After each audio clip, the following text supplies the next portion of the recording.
This is part of my tactics series, and what we're going to do is discuss different types of techniques that can help assist you while you're going through your recovery effort. Today, we're going to be discussing the zoning tactic, and the whole point is to create safe zones within the areas that you operate where you're more than likely going to have triggers that will be presented to you that will create the craving, which will lead to acting out. So, how do we manage that? Well, let's talk about that.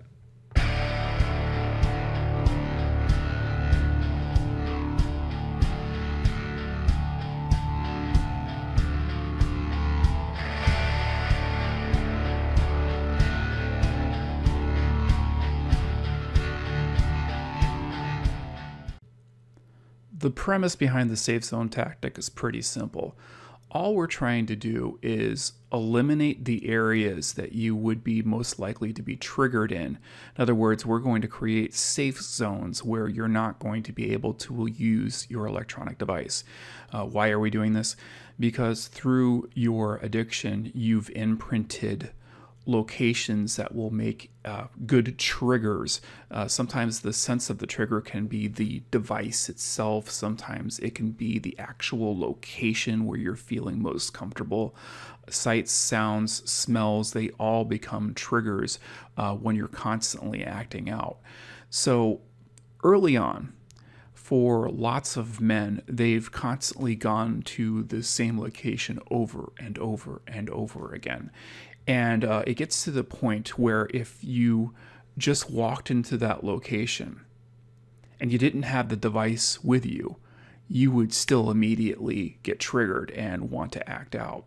That's the power of masturbating over and over and over again. It allows the brain to imprint all those all those data points, all those location areas and smells and sights into your mind, and will become triggers. They'll just become triggers. The good news is that this can be defeated. There has been ample research to show that if you can sustain a length of sobriety, that eventually these triggers will in fact lose their power. However, you have to stay sober.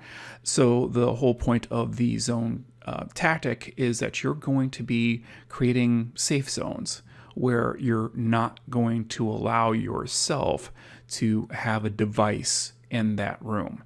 And so what I've got here is a floor plan of a house, and you can see that, we've got a couple of bedrooms here, a bathroom, kitchen, foyer, living room. There's probably areas within inside of your living arrangement where you don't masturbate. And, I'm assuming that if you've got like roommates or something, you're probably not doing it out in the living room, for example. So we could probably say with certainty that this is probably a safe space. This is all relative to your location. If you are a single man and you are, masturbating in a living room, that's probably not going to be your safe space. But for this example, we'll just say that it is. So we know that we can label the living room a safe space, which means that you could use an electronic device there, whether it's like a cell phone, or if you're using your laptop, whatever the thing. However, you set rules to yourself. You just limit yourself to either work or maybe making a phone call or researching something, like maybe you had to buy a Christmas gift, whatever. You set rules to what you're allowed to do on the device before you even get into it. So this is what's called intentionality. You're intentionally making rules about how you're going to be using your devices in the safe locations.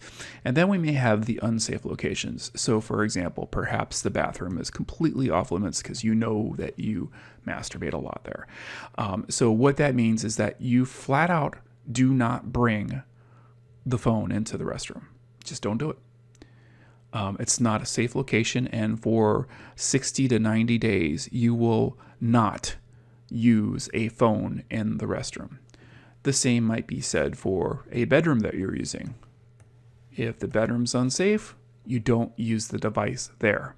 That's it. That's all zoning tactic really is. You're creating safe spaces where you can use devices, and you're limiting your use to devices inside of rooms which are dangerous.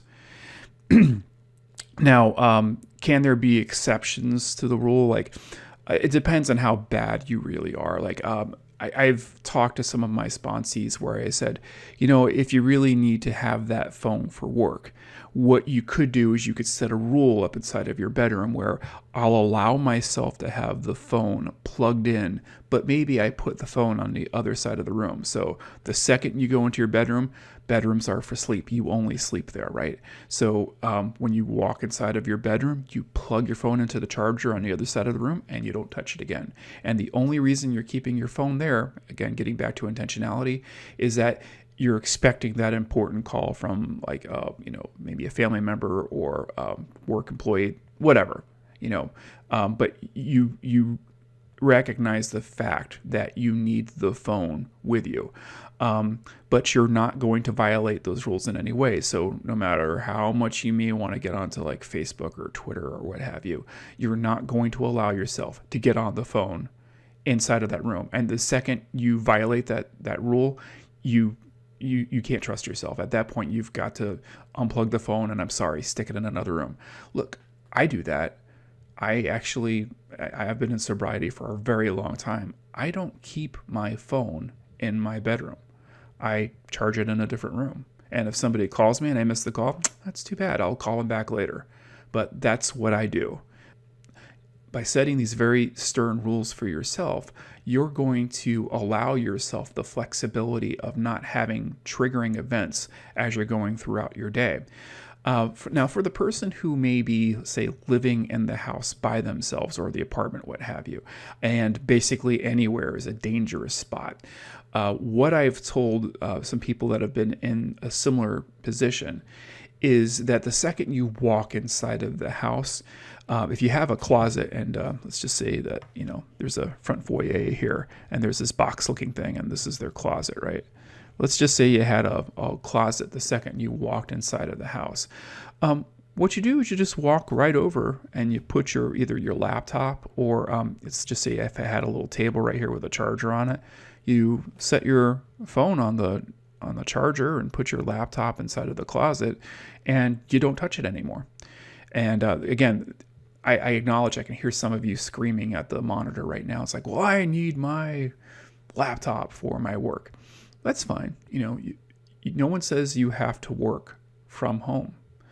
Or in these early days, you have to be very earnest about acknowledging the fact that you are a porn addict and understanding what that means. Because if you start violating rules, especially when it comes to zoning rules, you're just leaving yourself wide open for triggers. So in the case of, you're living at home and any place in the house is a dangerous spot, don't use your devices at home. It's simple as that. There's a McDonald's probably nearby to your house. They usually have free Wi-Fi. Same thing with Starbucks. Lots of people have public libraries, right? Where they can just go to the public library and use, Wi-Fi in that area and get their work accomplished. Do not trust yourself at home for the first 90 days while you're trying to get sober, right? You're trying to break the routines. And by exposing yourself to triggers, you're less likely to succeed, which is the whole point of the zoning tactic. I find the use of the zoning tactic to be best used for people who go from 0 to 100, meaning that the second they experience that trigger, bam, they're acting out, right? They seem to have no control of their ability to slow down as the craving starts to overtake them. Now, this is one of many tactics, and I'll be discussing several other tactics that can be used, sometimes in tandem, sometimes isolated. So just be aware that this is not the only tactic that's available. However, I would say that this is a great tactic to adopt if you are new to porn addiction recovery and you're just looking, you've constantly hit failures and you're just looking for a simple way of being able to keep yourself away from acting out. And to stop that acting out process, man, you got to stay away from the triggers and you've got to give yourself a little bit of space so that you have the necessary time to be able to do the right thing, as opposed to just, damn it, I give up, bam, and then you're acting out again. Use zoning, try zoning out, see if it works for you. This is Road to Recovery. I hope you enjoyed this. Please subscribe if you haven't done already. Everything I do here is free. This is me giving back to everyone else that's in the struggle. Thank you, and please stay on that road to recovery.